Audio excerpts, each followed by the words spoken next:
Hello, ladies and gentlemen. My name's Daz Bea. Got the absolute pleasure of joining these fine gentlemen to set the scene for the first panel today. So when we spoke with Chris, Jess and Dylan around what they wanted to cover off with today's topic, why choose Bitcoin, they said, very important job to set the scene here. So they set the bar high. Hopefully we can do just that, set the scene for today around why choose Bitcoin.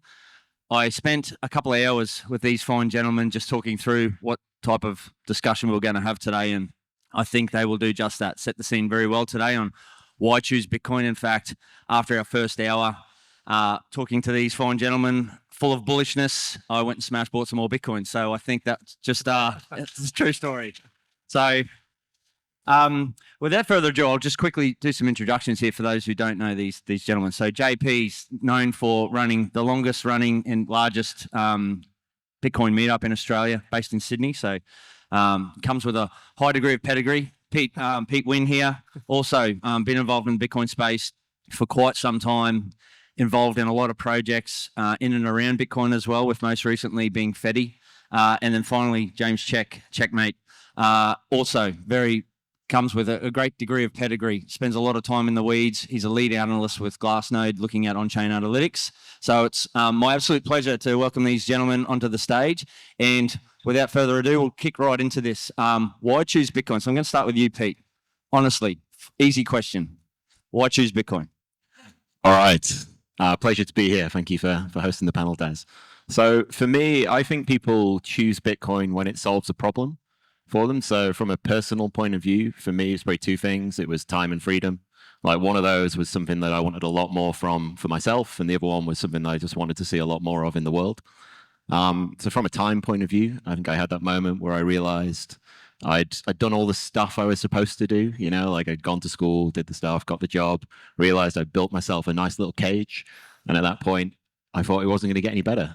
And then I realized I could choose Bitcoin. I could basically buy myself time in the future. And so I started putting money into Bitcoin and eventually got out.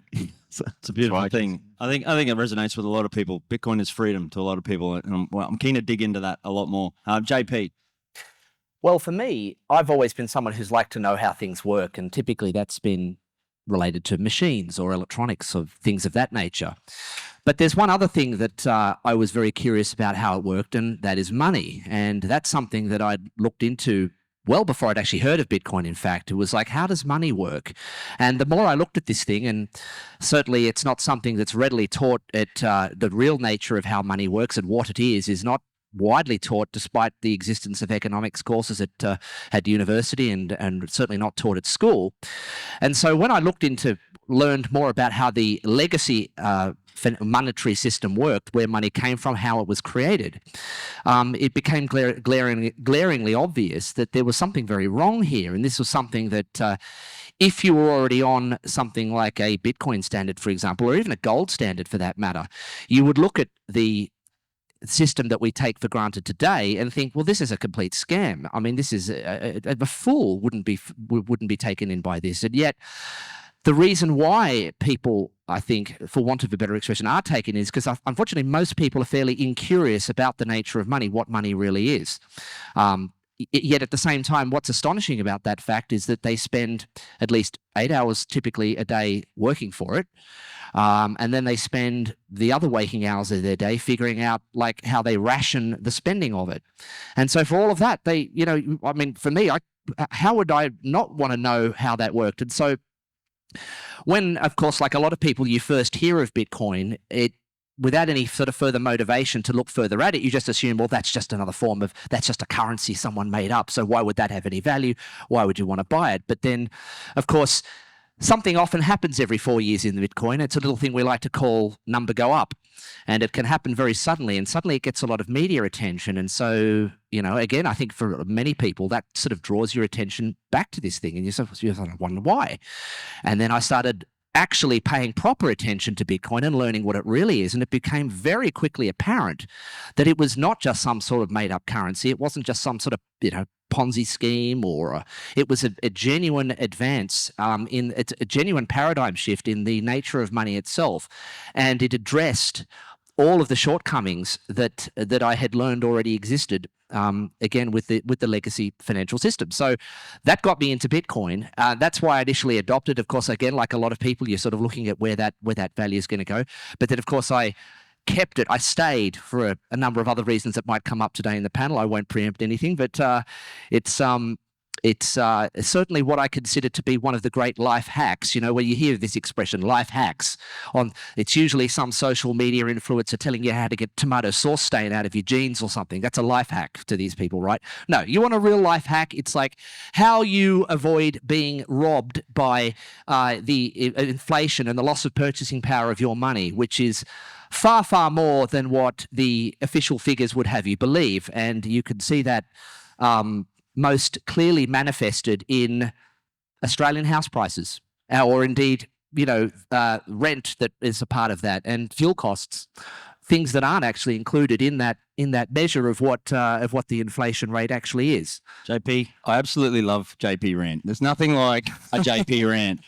We set the scene today. We said, let's start with a nice, simple, why choose Bitcoin? And there we've got an absolute stellar performance on exactly why you might choose Bitcoin. We're going to dig straight into that as well. Before we get to that, checkmatey. Yeah, so I think the journey that most people go through with Bitcoin is important to start with, right?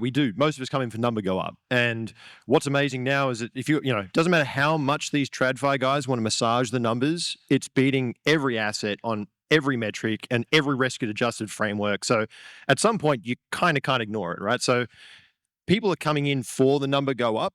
But for me, right, you come in for that number go up, but then the more you learn about it, the more intrigued you become about it, it becomes just this like intellectual black hole where you just keep finding new things to learn about. I mean, I didn't expect to be studying energy markets and grid stability and all this stuff, but Bitcoin takes you there because it's affecting the world, right? It's changing the world, and that's the areas where it gets stuck into it. So why do I choose it? I think you come in for number go up, you learn about, performance is just undeniable, so it makes sense to actually stick around. But then it's also just intellectually stimulating like nothing else. Well said, mate. Well said. For me personally, Bitcoin gives me optionality. So I am a humble wage-earning pleb, still to this day, earn a wage. And I think, if anything, if I reflect back on my journey through Bitcoin, it's enabled me and my family to critically assess how it is that we see and navigate this world. And ultimately, purchasing power provides optionality, and that's just a nice thing that I've been reflecting on recently. And I think it ties back into your earlier point too, Pete, which I'm keen to get you to expand on. Give us a little bit of an insight around freedom, what that means to you, and what is it about Bitcoin that enables freedom for yourself, for humanity, for where everyone's taking a paradigm shift, uplift in and around what this thing actually provides. Yeah, I mean, as I say, I think from a personal point of view, like number go up is pretty cool, but then from a global point of view, freedom go up is potentially even better. So I had the pleasure in the last year and a half of working with a lot of grassroots Bitcoin adoption around the world, a lot of like human rights defenders that are kind of just trying to exist under authoritarian regimes. And I think back to my earlier point, like they were choosing Bitcoin, and they were choosing Bitcoin because it was solving problems for them. So this was best brought home to me maybe a few months ago. We were making a video to train a bunch of human rights defenders in Latin America about why Bitcoin might be important. And we wanted to avoid all the usual, like, oh, there's blockchains and there's this and that technical nonsense. And we summarized it. I had my kids like on a table, and we filmed this little stop motion animation of these like gold coins going across the table. And my daughter is in there, and she's going, Bitcoin, it's money, right? But nobody can take it away from you, and nobody can stop you spending it, and nobody can see what you're doing. And it sounds really simple and a bit crass, but when you take those things, they're like superpowers, right? And you apply them into a situation where if somebody can see who you're spending money to, and then they kidnap your family and murder them and torture them, then it becomes very important to use something like Bitcoin, because you can use it privately now and you can get around that. Like there's other situations where, say, like rural Togo, we did a lot of work with farming cooperatives over there. And their problem is that nobody has any ID documentation. So the current way money works is it's all about credit and debt. Credit and debt only work if you know who somebody is. So after the fact, you can go and extort them for more money or missing their debts. So a lot of these people just can't get bank accounts. So how do you do that? Well, you use something like Bitcoin, because Bitcoin doesn't care who you are. Everyone's got access to it. Nobody can stop you spending it. So all of a sudden you can just go in without anyone's permission and give these people bank accounts, and they could start operating and living a fine life. It's a really critical thing there, and you've mentioned it a few times today and previously, is this notion of decentralizing power. What does that mean? Yeah, I mean, we talk a lot about decentralization in Bitcoin, and I always think that's the bit that we forget. And like, if you ever go on my Twitter, it's been my pinned tweet for about 6-7 years now. It's a lady called Sarah Jamie Lewis, and it just says, the thing you're supposed to decentralize is power. It's like, that's what really makes a difference in the world. Right now, we live in a world where there's too few people that make decisions for too many people. And it'd be very nice if we could stop that. And you look at something like money, like, it's very strange that we live in a world of money where there's like 20 guys in a room just make decisions and it fucks you over. Like, why is that? Like, Bitcoin takes that away from them. It says, okay, well, now nobody's going to make any decisions. And all of a sudden it sets a nice fair playground for everybody to work in. So. And JP, you mentioned something really quite profound before, and I think it sums up Bitcoin for a lot of people. You said it's one of the greatest life hacks. Why do you say that? Well, one of the things that we essentially suffer from, if you're a saver, now this is a rather quaint notion these days. I mean, this is something that your grandmother used to encourage, wasn't it? Save your money up in a little piggy bank. In fact, I've even got one of those piggy banks still at home. A piece of you know me, I'm a bit of a collector. And, used to get those little money boxes. I don't think they even give those out in schools anymore, where you actually were encouraged to save your money, have a long-term preference have a long-term time preference in life and defer your gratification, and you would be rewarded for that in the growth in the value of your savings. Well, that hasn't been true for decades. And in fact, you have the opposite situation now, where if you have savings, if you've been a saver and thought that you were going to, save up for something, particularly a house, you were essentially treated like a sucker. I mean, because the value of housing in particular ran away from you faster than you could even any sort of normal wage-earning person could accumulate the deposit, let alone the entire price of the house. And of course, one of the reasons why house prices have run out of control is because people are not just using houses to live in. Houses actually have a large monetary premium attached to them, because that's what people use. You can't blame people when they've got to find all of these other things to put their money in, anything other than just keeping it as money. They've got to find all of these other things that they can put their money into. And so Australia's favourite thing to put their money into, it's almost a national religion, is the property market. So of course you've got this huge extra demand for property that's not coming from the people that just want a roof over their heads. And so if you had a better money where people could just reliably save in that, and because it's finite, then as the economy grows, so does the value of the money in that economy, then they wouldn't need to put it into property anymore, and you'd have that much less competition for the available property, and maybe more people who actually wanted to live in could afford to do that. And again, they could also build up the deposit because they're not getting the value of their money stolen from them every time the government decides to implement, the Orwellianly termed phrase quantitative easing. It's just money printing by any other name. Or whether it's more and more money being lent into existence because interest rates keep being dropped to a very low level. People always complain about how much easier somehow people have it now because interest rates are only, a few percent. We had 17% interest rates in, 1980s or something. Yes, but you had that on a much, much smaller principle, and it was only for a relatively short period of time. People might have to deal with, maybe they're only on 5%, but they've got that for 30 years, and they're not going to get the price they paid for their property isn't going to come down. So as a life hack, it's not just for the individual in terms of, again, being able to maintain and increase the purchasing power of their money, but it also means more generally this people having to use property as money, essentially, is not going to be as profound, is not going to be as marked.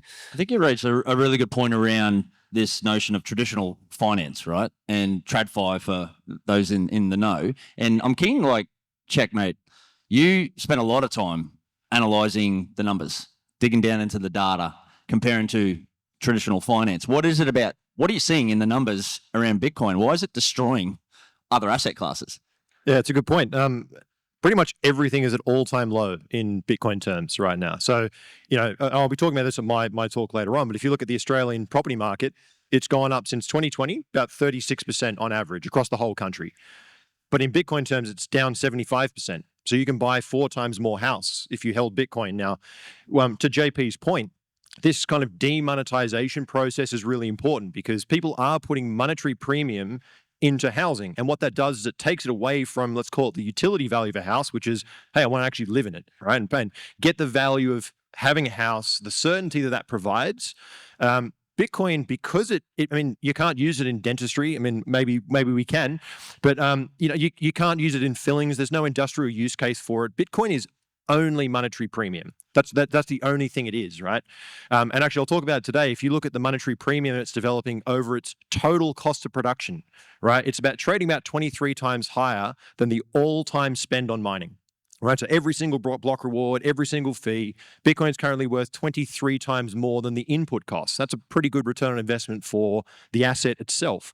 And because it is only monetary premium, it can demonetize, and it's ultimately scarce, it can demonetize all of these other assets that don't really deserve to have this monetary premium. People shouldn't have to speculate on the stock market just to stay ahead on the hamster wheel, right? You have to gamble your savings to just not lose. And that's you need to pay professionals for that. There's a whole industry about clipping tickets. And you get Bitcoin, if you look at it from any financial metric, compound annual growth rate, Sharpe ratio, Sortino, all these tools that we use to measure, risk-adjusted returns, Bitcoin's destroying everything on all of those metrics and has done for its entire history. So for these TradFi guys, eventually they're going to have to just look at the numbers, and you have to just be willfully ignorant to not see that it's outperforming. And I was listening to someone, I can't remember who it was, talk about the other day.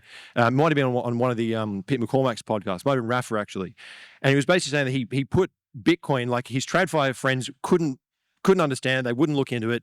So he put Bitcoin's performance into like a tear sheet that shows like the monthly performance and as if it was a fund. And he goes, hey, I found this hedge fund manager. They've got these great returns. And he showed it to his mates and he goes, we have to invest in this guy. And then eventually he goes, well, that's just Bitcoin. It's just holding spot. So like, it has all these properties. I don't know why it creates such a visceral hate by people, but you get the opposite, right? Where people absolutely love this thing. That's right. And eventually the numbers, you have to be willfully ignorant as a TradFi analyst to not see the performance. So I think that demonetization is good for humanity. It brings houses back to people who want to actually live in them. And it gives people something that they don't have to think about. You just hold it. And I'll finish on one last thing. The line from this conference last year that really stuck with me was Michael Dunworth, where he said, we actually don't possess the technology to kill this thing. And that gives you a degree of certainty into the future. It's going to be around. It's still going to be around. You can actually have that confidence long term.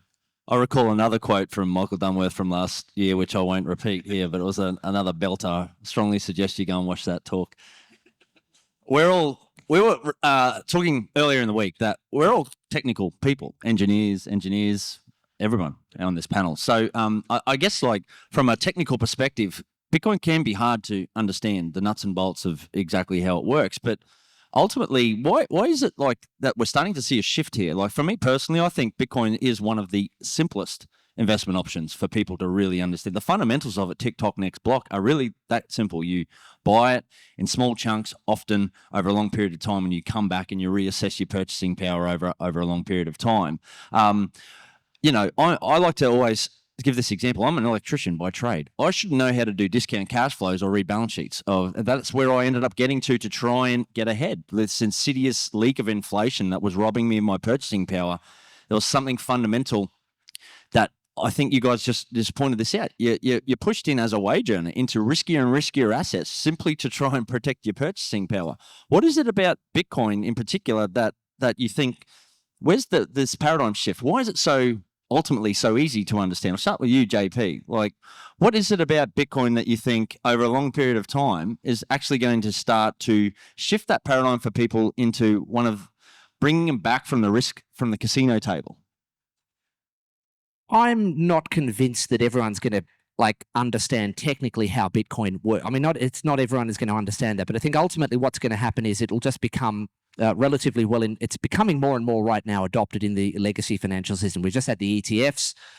We've had a number of different, James will probably be more authoritative on this eventually, but it's being more and more adopted by institutions, and a lot of people still, particularly sort of a boomer thing, I guess, really love and trust institutions. And so unfortunately that might be what eventually just does it again, because I don't know whether or not there might not be enough work that we can do to suddenly make people curious about the way money works. So ultimately they'll just get into it if their trusted institutions tell them that it's a good thing to now have on their balance sheet. We're interested in trying to the best we can to take people's education a little bit further than that, and even if it doesn't get down to exactly how the game theory of Bitcoin works, I think we can hopefully educate people sufficiently such that they can manage their own private keys. So what do I mean by that? It means your money is the private, what's called the private keys. It means that if you have that piece of information, you and only you can spend that money. There's some other variations on that others might talk to later in the day. But I also consider Bitcoin, and this is again somewhat antithetical to the current cultural zeitgeist, but I consider Bitcoin as well personal responsibility writ large. Now, this is again something that is in these days where people, when they get scammed, they blame the bank for letting them do what they said that they wanted to do with their own money. So personal responsibility these days isn't particularly, I sound like an old man saying this, but I think we've all seen examples of it. Isn't particularly encouraged, but Bitcoin puts that back there. But I think as well, what is again going to make people trust it more is it's just going to get more and more financialized as the value of it goes up and people prove it. There's also a thing called it's called the Lindy effect. So the longer something is around, the less likely it is that it's just going to suddenly die, because there's a greater chance that if it had some fatal flaw that would have done that, then it probably would have done it by now. So is it as simple as, is it money? Yeah, I mean, I think it is. I think it's an asset that you can rely on, and as a result, you don't have to think and put all your excess brain power into other stuff. So yeah, I think it is money. It's definitely monetizing, and it's very interesting, right? The stock market, because it's such a manipulated. And I've always had this thought: humanity and society is pretty chaotic, right? Humanity is volatile. So why does the stock market just do this? It doesn't make any sense. So this kind of stairs up and then the occasional elevator down until they arrest it with a bunch of printed money. Whereas Bitcoin is kind of the opposite. It takes the stairs down, which is a very long, painful, drawn-out process that we all love so much, and then it basically just teleports north. And it takes the stairs down and the elevator up. And in many ways, it's a bit more representative of the volatility of humanity. So it's money. I increasingly look at it as like an index. It's like a measurement of what's going on in the world. A lot of this stuff gets baked into the blocks as well. So you can see all the human psychology and all this information is getting stored within that ledger. It's like our golden record. I think I've said this before. It's like the golden record of what is going on. So it's money, but it's a whole lot more than that too. Pete, what is it about like us as humans? Why is money so important to us? All right. I think JP sort of covered a little bit of this earlier, right? It's the fact that you spend all day working for something and then you have money at the end of that, and then you're going to change that into something else, right? Is it as simple as a communications medium?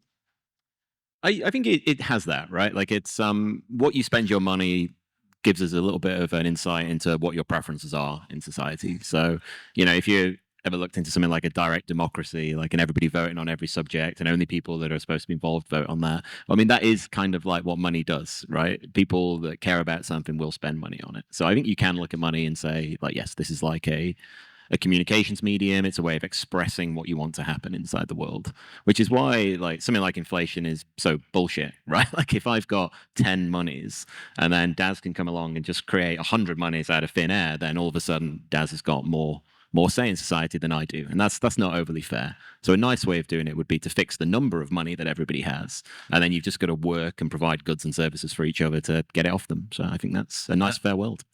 Yeah, that's really good summary. And I think like JP, you mentioned this earlier, and I think it's important just to revisit and underscore is like money has failed us, right? You save it, you put it in the bank account, and it's been depreciating in purchasing power, whether you're conscious of it or not. That 2 or 3% bleed of inflation over time has really changed how we as humans interact with our world, right? So, like to your point, and it's worth underscoring is what we've turned to. What is the most common term for people using money now, right? Property.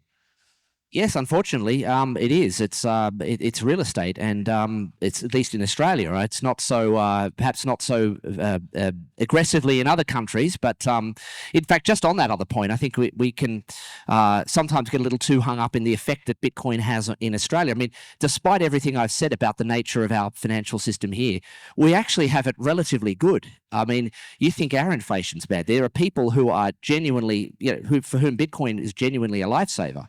There are currencies that have lost virtually all of their value, and if it wasn't for them being able to permissionlessly obtain Bitcoin and save in that, they wouldn't have any savings left at all. It's surprisingly a lot easier to orange people in countries like this. In fact, I was in Sri Lanka last year, and not last year, but the year before. But the point is that the hostel operator there was like, this isn't something that in these countries where a lot of us are sort of familiar with the dinner table conversation where you feel like, oh, there he is on his soapbox droning on again about his hobby horse.